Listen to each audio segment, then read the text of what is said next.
Hello dear জেনপাস Yuji aspirant, তোমাদের মনে একটা বড় প্রশ্ন যে জেনপাস ইউজি বিএসসি নার্সিং এ কাট অফ কত যায়।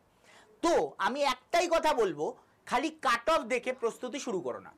কাট অফ কিন্তু উপর নিচ হতেই পারে, তাই জন্য আমাদের কিন্তু প্রস্তুতি নেওয়া উচিত সেফ স্কোর কত হতে চলেছে সেটার উপর ভিত্তি করে। কিন্তু আমি আজকের এই ভিডিওতে তোমাদের কাট অফ কত যেতে পারে এবং তার সাথে সেফ স্কোর মানে যেটা তুমি প্রস্তুতি নেওয়ার পর যে নাম্বারটা তুমি ধরো মক টেস্টে পাচ্ছ, তার মানে সেটা দেখে তুমি নিশ্চিন্তে ঘুমাতে পারো, সেই নাম্বারটাকে বলা হয় সেফ স্কোর। তো সেই সেফ স্কোর কত সেটাও কিন্তু এই ভিডিওতে বলবো। আর এই রকম ভিডিও পাওয়ার জন্য চ্যানেলটাকে সবার আগে সাবস্ক্রাইব করে দাও আর এই ভিডিওটাকে আগে লাইক করে দাও। তো চলো, আশা করব লাইক করে দিয়েছো, এবার আমরা এগোই।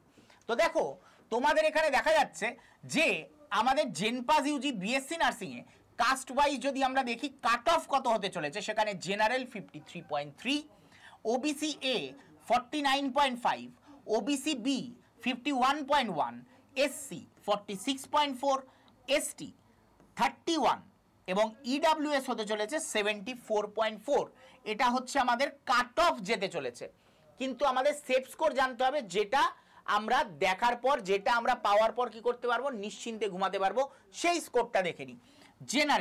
জেনারেলদের যেতে চলেছে 58.3 সেফ স্কোর, মানে নিশ্চিন্তে থাকতে পারবে।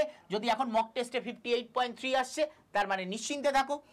ওবিসি এদের ক্ষেত্রে 54.1, ওবিসি বিদের ক্ষেত্রে 56, এসসিদের ক্ষেত্রে 50.7, এসটিদের ক্ষেত্রে 33.9, ইডাব্লিউএসদের ক্ষেত্রে 51.8। এটা হতে চলেছে সেফ স্কোর এবং কাট অফ। তোমাদের কার কার কত মার্কস আসছে মক টেস্টে সেটা অবশ্যই কমেন্ট বক্সে কমেন্ট করে জানাবে। আর তার সাথে তোমাদের এই কাট অফের ধারে কাছেও যদি না যায় সেটাও কিন্তু কমেন্ট বক্সে কমেন্ট করে জানাবে। আর যারা যারা মক টেস্ট এখনো দিয়ে উঠতে পারোনি তারাও কিন্তু কমেন্ট বক্সে কমেন্ট করে জানাবে। আর আরেকটা ইম্পর্টেন্ট কাজ করে নেবে, সেটা হচ্ছে এই চ্যানেলটাকে সাবস্ক্রাইব করে দেবে এরকম ইম্পর্টেন্ট ভিডিও পাওয়ার জন্য। আর তোমাদের মধ্যে যারা যারা এখন আমাদের হোয়াটসঅ্যাপ গ্রুপে জয়েন নেই, এই নাম্বারটায় হাই পাঠিয়ে দাও হোয়াটসঅ্যাপ গ্রুপে জয়েন করবার জন্য।